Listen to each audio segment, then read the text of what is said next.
What's going on, folks? Welcome back to another episode of Tackle Tuesday here on Joe Bob's Bass. Thank you all for coming and watching again.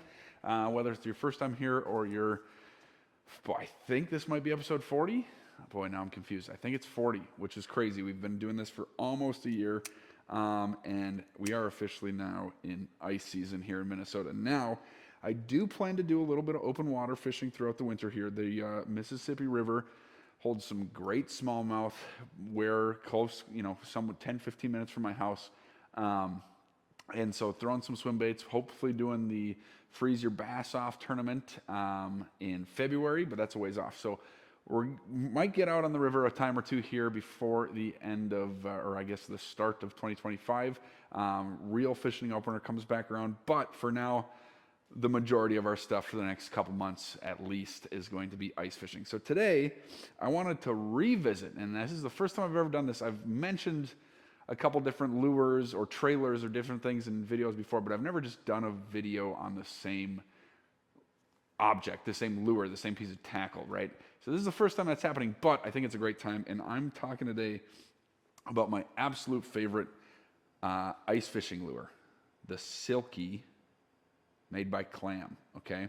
And it's not this is just some little tungsten jig on there, but that white frilly, really rattered and tattered ugly stuff on there is the Silkie from Clam. And it looks like this because last time I was out ice fishing, probably January, this is what I was catching them on. I probably caught 50 crappies one day or maybe within 2 days on this, and I haven't taken it off, and it'll still catch fish, I guarantee it. But basically, it's a little tiny rubber ball with silk strands going through it, okay? And they go through one direction. It's not, think like the Q-bomb from G-Crack, right? It's got frillies kind of, obviously that's bigger, it's a soft plastic thing, but it's got frillies kind of all 360. This is just I don't know how well you're gonna see this. Maybe I'll have to do some close-ups. Two-sided, it's just thread through there like you'd thread it through a needle, okay? And those things, the silk, they're actual silk strands that stick out. And now listen, you could tip this with a little chunk of minnow or minnow head or whatever if they're being finicky. I can catch them just on that most of the time, okay?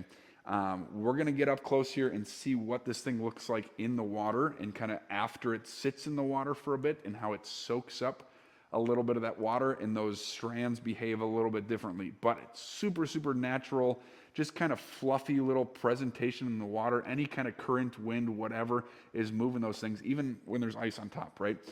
So it's super natural looking, and those crappie and sunfish and even bass will bite this thing under the ice. So let's take a closer look at it, and I'll kind of show you the action and why I absolutely love catching fish on this throughout the winter.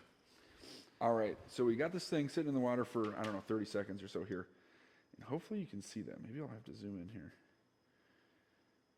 And you can see that action. And just kind of, they're almost like little legs. I'm not even sure, right? But you can see how kind of maneuverable they are. I'm not even trying to twitch my rod or jig my rod at all right now. I'm just holding it. With a little tungsten jig on there, nice and sensitive, and these silkies, you can set that thing down. Here, I'll see if I can just kind of rest it here so you can. Okay, I'm still touching it, but that's all I can do.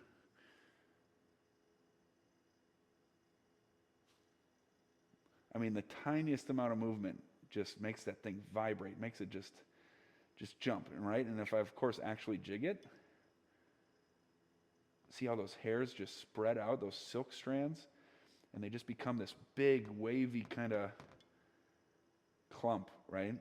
And those fish go absolutely mad for it, especially once this thing is nice and wet like this. Like I said, it only takes 30 seconds, a minute maybe, for those silk strands to really kind of soak up what their the water content that they can hold is.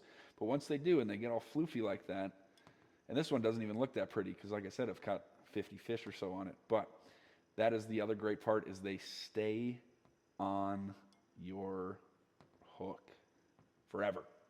So there you are, folks. That's kind of the gist of it. I'm throwing this thing on a 32nd ounce, a 16th ounce little tiny tungsten jig head most of the time, just straight onto the line, no leader or anything like that. Typically when I'm ice fishing, I'm using either 4 or 6 pound fluoro that's just kind of what I've been set up with for the last couple of years, and it's been treating me right. I really have had very, very few breakoffs or anything to really super worry about. So why fix what ain't broken, right?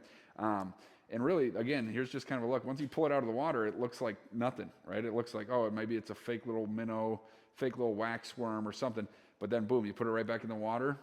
And it's a little tricky, I will say, when it's super, super cold out, right? When you pull it out of the water, maybe you switch to something else for a little bit.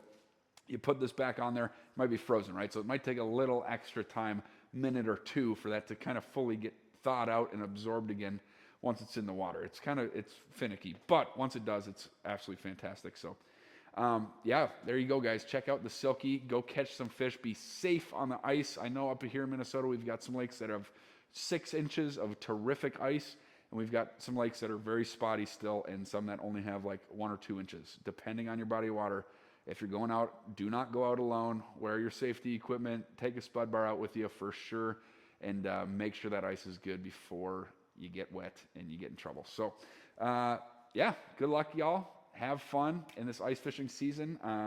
Like I said, hopefully we'll be able to get out and get on the open water, on the river, right, with waders, 1 or 2 times throughout the winter here on some hopefully nicer days. It's tough when you're going out there and you're battling the wind and all that too. So it's got to be kind of a nice day, but hopefully we will make that happen and catch some awesome smallmouth.